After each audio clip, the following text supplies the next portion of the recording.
Brûlure de Dolores Prato.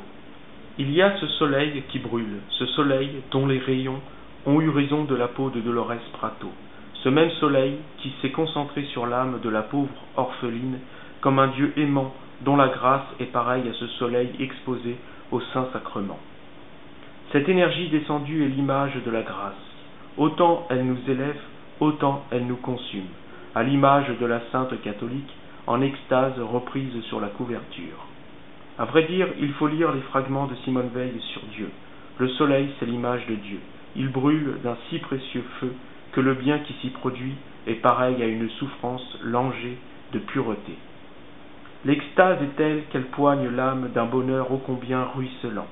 Avec Dolores Prato, la suggestion orgasmique est proche de cette fameuse réalisation du Bernin, dont les paupières à peine entrebâillées de la sainte témoignent de la fièvre amoureuse qui l'a submergée.